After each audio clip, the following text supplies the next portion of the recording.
na nossa vida. Conhecimento, do nosso pecado e assim então voltar o nosso coração ao Senhor em fé, para que Ele use de misericórdia para conosco, Então essas são as bases doutrinárias da nossa igreja, a Igreja Presbiteriana do Brasil. Para a nossa mensagem desta manhã, texto bíblico, Evangelho de Mateus, capítulo 7, apenas 2 versículos, o 13 e o 14. Estamos usando a versão Nova Almeida atualizada esporadicamente, até que nós todos tenhamos adquirido, já esta versão para uso recorrente na hora dos nossos cultos, Ainda a versão mais presente é a Almeida Ara, mas nós estamos aí migrando para a Nova Almeida atualizada por conta do encerramento da produção e da distribuição da versão que nós mais utilizamos, que é a Ara. Por que essa mudança de versão? Será que a Sociedade Bíblica não tinha outra coisa para inventar? É que a versão, a Ara, ela passou por um processo de correção, principalmente de alguns vícios de linguagem, de diversas vertentes, e também a retirada de algumas formas de expressão que não era tão comum ao entendimento das pessoas, tornando o texto mais claro, mais límpido, como se diz, mais clean. Não houve mudança nenhuma, somente essa atualização e correção de alguns termos. Então vamos ler Mateus 7, 13 e 14. Entrem pela porta estreita, porque larga é a porta e espaçoso é o caminho que conduz para a perdição, e são muitos os que entram por ela. Estreita é a porta e apertado é o caminho que conduz para a vida, e são poucos os que o encontram. Meus queridos, nós vivemos uma época de gravíssimos problemas causados por várias influências nos indivíduos. A meu ver, e você pode e deve ter também a sua reflexão sobre isto, e pode concordar ou não comigo, mas nós vivemos uma época de ausência quase que total de autorregulação, autorreflexão, autoanálise, conhecimento de si mesmo, compreensão dos seus atos, das suas atitudes e dos seus posicionamentos, o senso crítico voltado para dentro de si mesmo tem sido um problema muito grave em nossos dias. De modo geral, as pessoas elas estão imbuídas, elas estão tomadas por uma percepção de que tudo pode.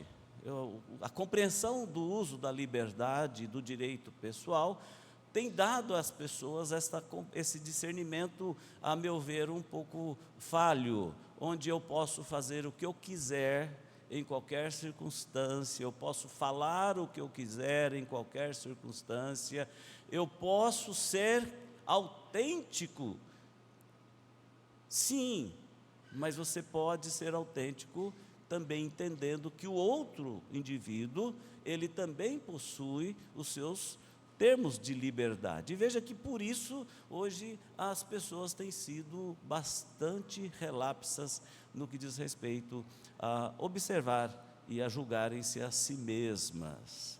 E os crentes? Será que os crentes estão tão parecidos com as tendências universais do mundo em que vivemos? Parece-me também que sim. Os crentes também não têm sido muito dedicados a se avaliarem, a considerarem as suas próprias atitudes, Eu acredito, e também te dou o direito de discordar de mim, se for o caso, de que o jargão "Deus te ama" ou Deus me ama, né? O amor de Deus é incondicional.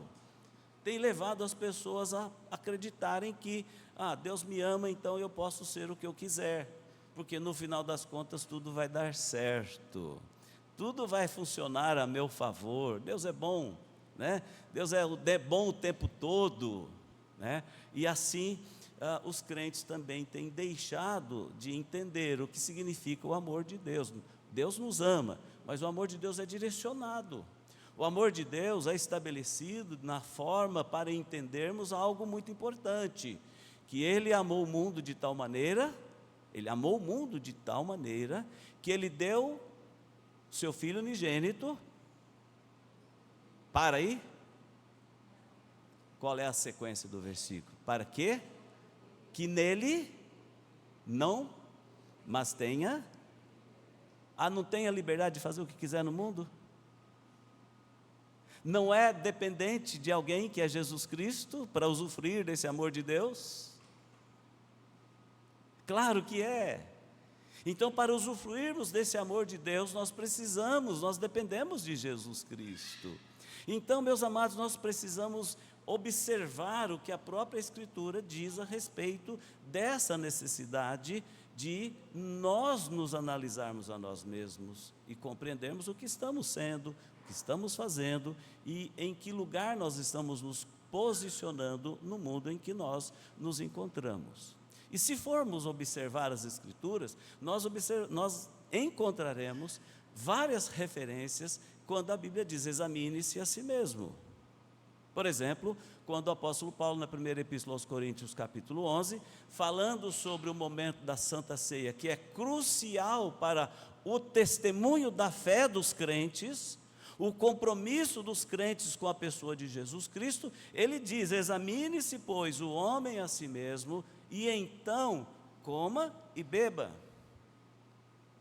O que é examinar-se a si mesmo, senão uma autoanálise? Examine-se a si mesmo.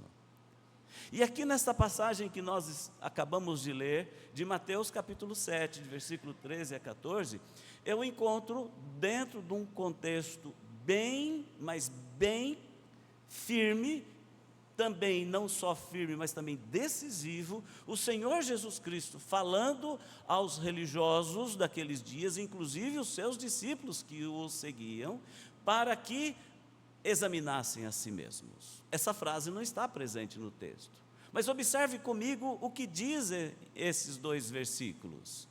Vamos relê-los, vamos identificar neles a ênfase da autoanálise, da fé, da vida cristã, da vida com Deus. Por favor, projete novamente Mateus 7, 13 a 14. Olha o que Jesus diz: entrem pela porta estreita. Olha o ponto de exclamação. Por quê? Larga é a porta e espaçoso é o caminho que conduz à perdição, e são muitos os que entram por ela. Estreita é a porta e apertado é o caminho que conduz para a vida, e são poucos os que o encontram.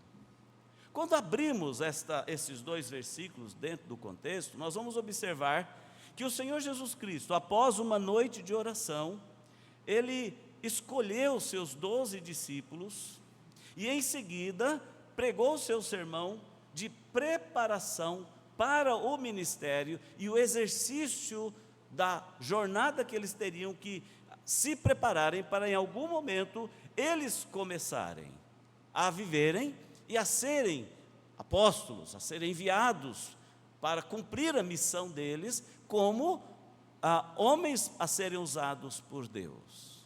Então, esse trecho do Evangelho, ele é chamado de o Sermão do Monte. E aqui no Sermão do Monte, e ele é muito rico, ele não se restringe apenas a esses dois versículos, Jesus vem explicar o que de fato vai fazer ou fará toda a diferença na vida deles, na jornada que está para se iniciar, ou seja, a jornada da caminhada na fé e para o exercício do ministério. Olha, isso aqui vai ser essencial para vocês. O que eu estou ensinando no Sermão do Monte, nós chamamos de Sermão do Monte, Jesus passou a dizer, olha, isto é essencial. Então Jesus vem explicar que a verdadeira justiça precisa exceder em muito a justiça dos escribas e dos fariseus. Lá no começo desse sermão, capítulo 5, versículo 20. Olhem o que diz ele, Mateus 5, 20. Porque eu afirmo que, se a justiça de vocês, preste atenção na palavra justiça aqui, não exceder, ou seja, não estiver acima ou maior, em muito, não é pouquinho, a dos escribas e a dos fariseus, jamais entrarão no reino dos céus. O que significa essa palavra justiça aqui? É preciso entendermos que o conceito de justiça aqui, o qual o Senhor Jesus se refere, quer dizer que a pessoa precisa ter um julgamento de si mesmo para ver em que nível, em que local ela se encontra na sua relação com Deus. Ou seja, a verdade, por isso o termo justiça. O texto não está falando de comportamento ético e moral, de julgamentos éticos e morais somente, né? Às vezes quando a gente se sente injustiçado, né, por isso, por aquela circunstância, por qualquer outra pessoa, a gente fala assim, poxa, né, a justiça, o critério adotado não está correto comigo, eu estou falando a verdade, né? A gente se defende desse modo, e até caracteriza o outro como injusto, mas Jesus não está falando disso. Jesus está falando de autoconhecimento, a verdade sobre a sua vida. Jesus está falando sobre a verdade sobre a sua vida. Jesus está ensinando que a justiça do seguidor dele, do cristão, deve superar a verdade da vida, da relação com Deus, da vida da relação com Ele como mestre, do seu discípulo, deve superar em muito a forma de ser, a forma de falar, a forma de viver dos escribas e dos fariseus. Pois esse conceito se refere no senso, ou se aplica ao senso pessoal, focado na transformação interior do coração, focado na transformação na forma da pessoa pensar, focado na transformação da pessoa falar, ou seja, como você vive como cristão, como você vive como discípulo de Jesus, como você vive como servo de Deus. E Jesus está falando que essa justiça, ela exige uma sincera piedade, começa por aqui. Uma sincera piedade, ou seja, uma vida realmente consagrada, uma vida de oração, uma vida de conhecimento do Evangelho, uma vida de obediência ao Evangelho, uma vida onde a pessoa ela sabe que o que há de mais importante na sua existência é a sua vida espiritual, a sua vida em relação a Deus. O outro aspecto dessa justiça é o amor genuíno. Amar a Deus acima de todas as coisas e amar ao próximo como a si mesmo. Amor ao outro, consideração ao outro, fraternidade com o outro, amizade com o outro, cuidado com o outro. O outro aspecto em relação à questão da religião dos escribas e dos fariseus, Jesus também está falando a respeito da reconciliação. Nós recebemos da parte de Deus o ministério da reconciliação, não da briga, não da discórdia, não da confusão, não da separação. não aquele julgamento temerário, não o desprezo, mas a forma de nos relacionarmos onde nós nos reconciliamos sempre uns com os outros. Você percebe? E você então, essas questões, e se percebemos, então nós vamos descobrir porque Jesus Cristo chamou os escribas e fariseus de algo muito feio. Alguém sabe me dizer o que Jesus disse, expressando a feiura dos escribas e dos fariseus? Eles eram hipócritas. Exatamente. Ai de vós, hipócritas. Ai de vós, escribas. Ai de vós, fariseus. Porque vocês são hipócritas, atores religiosos, atores da relação com Deus, atores da comunhão com Deus, porque nada do que vocês fazem é verdade. E então, nós conseguimos perceber o que significa a verdade que Jesus quer extrair dos seus discípulos. E essa verdade só será conhecida se nós fizermos honestamente uma autoanálise. E aí, esses 2 versículos do Sermão do Monte, do capítulo 7, que nós lemos, fará todo o sentido. Espaçosa é a porta, espaçoso é o caminho que leva aonde?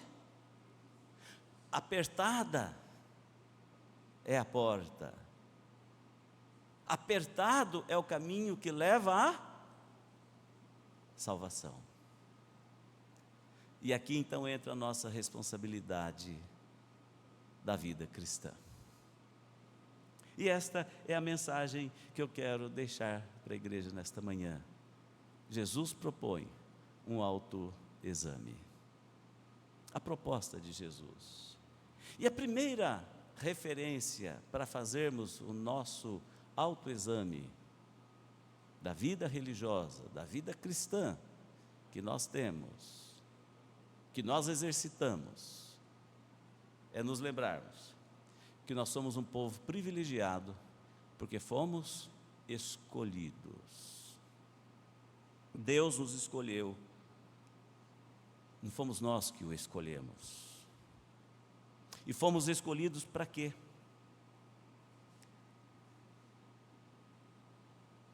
Fomos escolhidos para andarmos na sua presença de uma maneira irrepreensível, na nossa fé, na nossa vida de comunhão com Deus.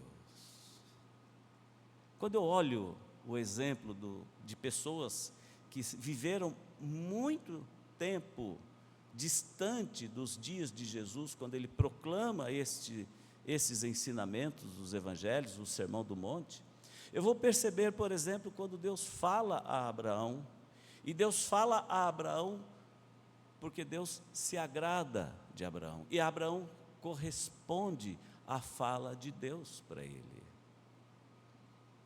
Abraão é escolhido, Abraão é chamado, Abraão é ordenado, e Abraão aceita. Não foi Abraão que escolheu a Deus, foi Deus que escolheu Abraão. Não foi Abraão que estabeleceu os termos da aliança, foi Deus que estabeleceu os termos da aliança. Abraão, anda na minha presença e seja reto. Abraão, sai e vai para a terra que eu te mostrar. Mas não só vai para lá, Abraão, lá você precisa ser uma bênção. E mais, Abraão, todas as famílias da terra serão abençoadas em ti.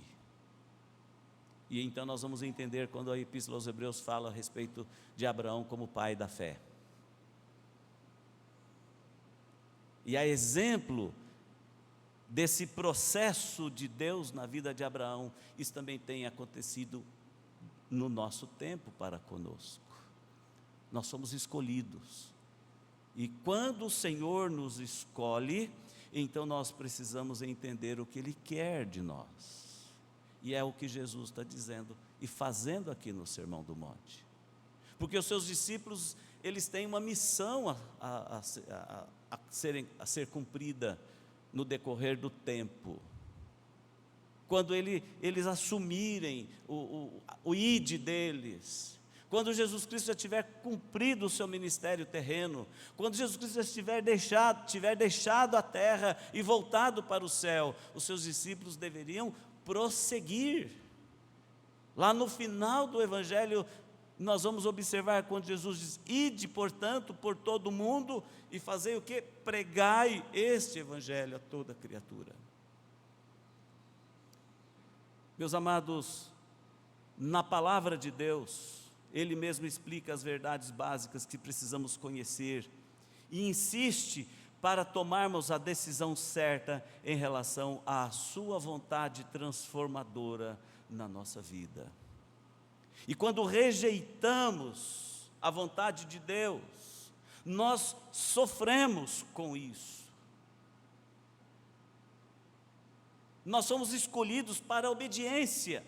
Não há lugar para neutralidade e nem tampouco não há espaço para a nossa transigência com Deus. Há um personagem bíblico que foi chamado, enviado para pregar uma mensagem. Jonas. Ele transigiu com Deus. Não só transigiu, como ele fugiu da presença de Deus. Ele rejeitou o que Deus estava mandando ele fazer.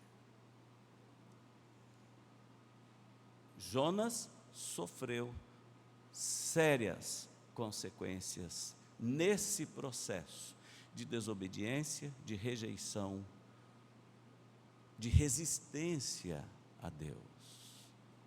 Meus amados, quantos de nós não temos sido achados sofredores? E quando eu digo sofredores, é porque a nossa vida cristã é infrutífera.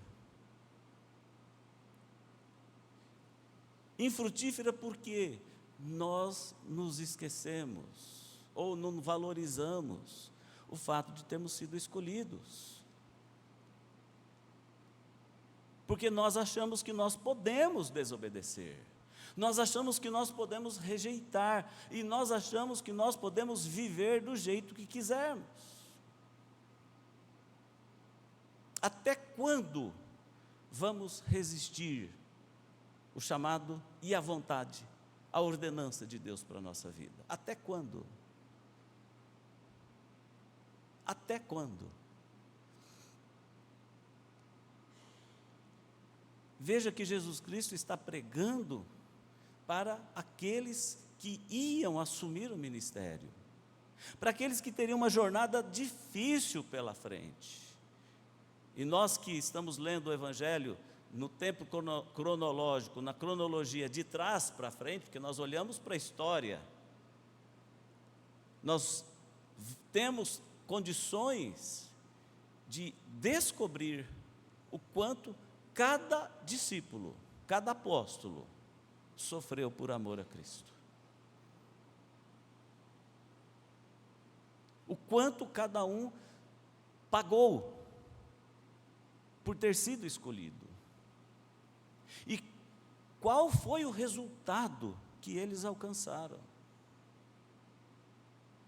Então, a autoanálise da fé, da vida cristã, conforme Jesus Cristo fala conosco, começa aqui. Olha, você pode escolher o caminho largo, a porta larga, espaçosa, você pode viver, belezinha, você pode viver de boa, como se fala, você pode levar uma vida cristã repleta de alternativas, você pode viver uma vida cristã leve, soft, solta, você pode ser um membro da igreja tranquilo.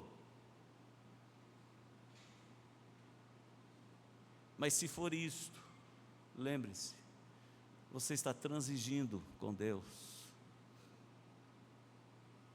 Você está desobedecendo a Deus. Ele te escolheu, meu irmão, para ser bênção. Ele te chamou para andar, para passar pela porta apertada. Ele te chamou para andar através do caminho estreito. Ele não te chamou para passar e viver uma vida cristã de mil maravilhas. E olha que o meio evangélico é muito criativo, né? Surgiram no decorrer das últimas dezenas de anos, formas tão fáceis de serem crentes. Até criaram uma chamada teologia da prosperidade, onde a formatação da vida cristã, ela passa por um processo de porta larga, caminho largo. Tudo pode. Moralidade, que é isso? Lá vem o pastor falando de imoralidade de novo. Lá vem Jesus Cristo falando de imoralidade de novo.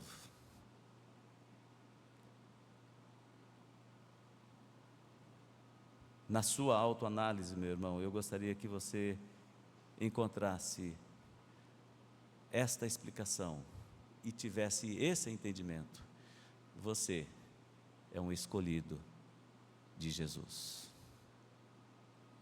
Um escolhido por Deus para andar na sua presença e viver uma vida cristã que realmente seja verdadeira, não mentirosa. Está disposto a fazer esta primeira autoanálise sobre a sua vida cristã? Mas não paro por aqui. Existe ainda uma segunda referência para essa autoanálise que Jesus Cristo manda os seus discípulos fazerem. Cuidado com o perigo da ilusão. Cuidado com o perigo da ilusão. A vida cristã de faz de conta. A vida religiosa de faz de conta. A vida de comunhão com Deus de faz de conta. Algo mais ou menos assim, duas caras. Cuidado com as duas caras. É crente, é cristão na igreja, mas não é crente, não é cristão no dia a dia. Veja, eu não estou fazendo um julgamento sobre sua vida não, meu irmão. Eu estou transmitindo o que Jesus mandou os seus discípulos fazerem. Analisem-se a si mesmos. Conheça-te a ti mesmo. Seja verdadeiro naquilo que você é. Passar pela porta estreita tem um sentido muito importante.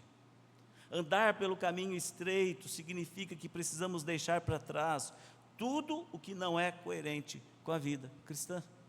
Simples assim. Tudo o que não é coerente com o ensinamento de Jesus. A porta e o caminho estreito, conforme nós lemos aqui, simbolizam a decisão radical de seguir a Jesus, exigindo renúncia do pecado, renúncia do orgulho e prazeres mundanos. Diferente do caminho largo e fácil que leva à perdição, a porta estreita é um caminho de transformação, de obediência, de santidade e que conduz à vida eterna. Jesus disse isso como a necessidade de cada um tomar a sua própria cruz e carregá-la. Não podemos, meus irmãos, carregar a nossa cruz e nossa bagagem mundana ao mesmo tempo. Nós não aguentamos. É isso que é hipocrisia. Por isso Jesus censura os escribas e os fariseus. E também por esse motivo Jesus fala aos seus discípulos: não sejam hipócritas, não sejam mentirosos. Por isso nós precisamos tomar cuidado com as ilusões do mundo. O mundo diz: tudo pode, e você precisa, você tem que, e vai lá, vai fundo.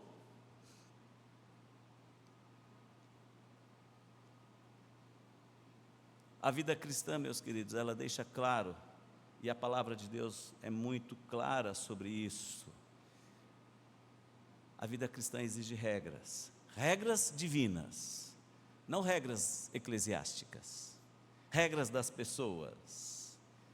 Se você tem barba, se você é careca, se você é magro, se você é gordo, se você é alto, se você é baixo, se você... Não é isso. Deus não está preocupado com isto. Não é isto que Deus quer ver, de testemunho, de conversão na nossa vida. A comparação, eu retorno, a comparação com a porta e o caminho largo é a entrada mais fácil, mas isso é pura ilusão. A comparação entre as duas portas e os dois caminhos é para mostrar que entrar pela porta larga e pelo caminho espaçoso é pura ilusão. Não dá para servir a Deus e a Mamon ao mesmo tempo. Não é possível. Em Lucas 13, 24, nós vamos encontrar Jesus dando uma resposta importante novamente, quando os discípulos indagam ao Senhor Jesus. Então Jesus respondeu: esforcem-se por entrar pela porta estreita, pois eu afirmo a vocês que muitos procurarão entrar, mas não conseguirão. Quando o dono da casa se tiver levantado e fechado a porta, e vocês do lado de fora começarem a bater, dizendo: Senhor, abra a porta para nós, ele responderá: não sei quem são vocês, não sei de onde vocês são.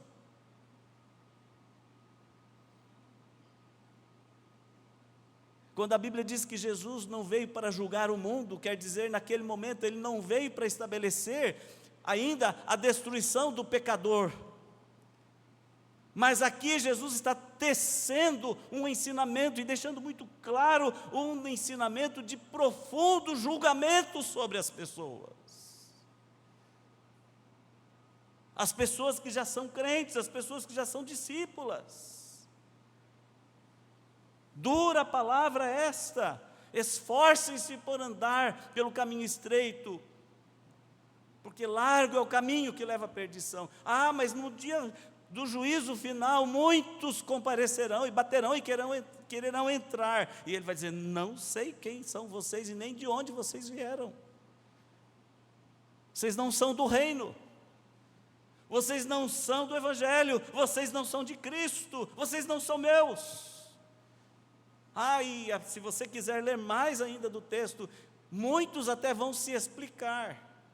Em teu nome nós fizemos tanta coisa, Jesus.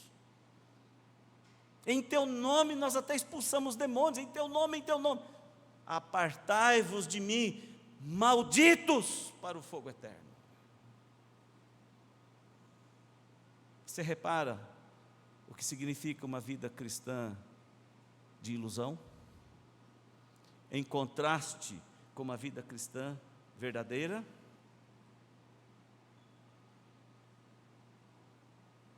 Aqui a palavra traduzida como esforçar dá origem à nossa palavra agonizar.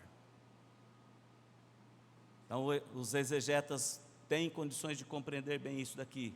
Ela retrata um atleta dando o melhor de si e pagando o preço exigido pelo corpo para concluir a atividade, seja a corrida, a maratona ou a sequência de exercícios físicos que ele precisa se submeter no treino e na competição.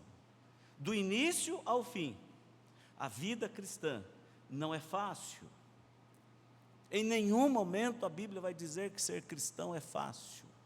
Mas a Bíblia vai dizer, e Jesus mesmo está dizendo, a vida cristã é difícil. Vocês terão muitas tribulações. Também aqui pode haver um erro de interpretação das tribulações. Nós pensamos muitas vezes no que os outros fazem contra os crentes. Perseguição, injustiça, insultos, até pode ser isto. Mas a grande questão trazida aqui por Jesus Cristo, quando fala a respeito das tribulações, é aquilo que nós estamos dispostos a fazer por amor a Cristo. Até sofrer danos, se for necessário. Morrer por amor a Cristo, se for necessário. Negar-nos a nós mesmos por amor a Cristo. Sacrificar a nossa vontade por amor a Cristo. Por obediência ao Evangelho. Ter vida cristã consagrada por amor a Cristo. Trabalhar pelo Evangelho por amor a Cristo. Preservar a fidelidade pessoal por amor a Cristo. E tudo isto é agonizante. Tudo isso é agonizante. Porque a porta é apertada e o caminho é estreito. E se não, a sua vida cristã não está sendo agonizante, se não está exigindo nada de você, meu irmão, eu recomendo que você obedeça a Jesus Cristo quando Ele diz: examine-se a si mesmo primeiro. Examine-se a si mesmo. Será que a vida cristã nossa não tem sido mais de ilusão do que de fato e de verdade? Será? A porta, Cristo é o reino. Lá em Atos 14, 22, Jesus Cristo, para trazer uma palavra de ânimo, de encorajamento aos seus discípulos que estavam sofrendo, queriam sofrer, que estavam agonizando no processo de conversão e de transformação de suas vidas, que estavam agonizando no processo de aceitação do desafio de serem apóstolos. Jesus então diz, Atos 14, 22, confirmando o ânimo dos discípulos, exortando-os a permanecer na fé, pois que por muitas tribulações nos importa entrar no reino de Deus, através de muitas tribulações. Muitas tribulações.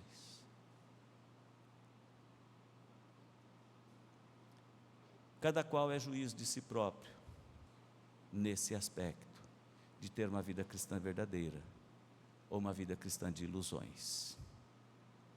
E Jesus quer que nós entendamos que nós precisamos ter uma vida cristã verdadeira. Por último, na verdade eu vou cortar o último argumento da pregação, não vou desenvolvê-lo por causa do tempo, mas vou citar bem curtinho e rapidamente. No ato da autoanálise, do autoexame cristão que nós precisamos fazer, Jesus Cristo lembra os seus discípulos, apesar de a porta ser apertada e o caminho ser estreito, há promessas de Deus para serem cumpridas na vida de vocês. Há promessas. Então Jesus provou que Deus quer o melhor para os seus discípulos. A escolha que fazemos frente à iniciativa de Deus em nos acolher para si, é uma questão de vida ou morte. Por isso Jesus mesmo disse, eu vim para que tenham vida e a tenham em abundância. Vida em abundância. O que esse aspecto da promessa de Deus quer dizer? é que a fidelidade, a perseverança, a consagração, o esforço, a agonia de fazer a vontade de Deus contra a nossa vontade, a vontade da carne contra a vontade do mundo, é altamente compensadora. É altamente compensadora. É abençoadora. Ainda aqui no mundo em que vivemos. E muito mais na glória eterna. Há promessas. Jesus prova que Deus quer o melhor para nós. E então, como eu disse que é só falar curtinho, esse terceiro argumento, é o que todo mundo mais ouve, é o que todo mundo mais gosta, saber das promessas de Deus, da fidelidade de Deus, e isso nós já sabemos bastante, eu não vou desenvolver porque o tempo extrapolando já, então eu quero concluir, eu quero terminar a mensagem. Em Provérbios 14, 12 e 16, 25 nós lemos: há caminhos que ao homem parece direito, mas ao final dá em caminhos de morte. Há caminhos que parecem muito bons, mas o final deles dá ruim, em todos os aspectos. Em todos os aspectos.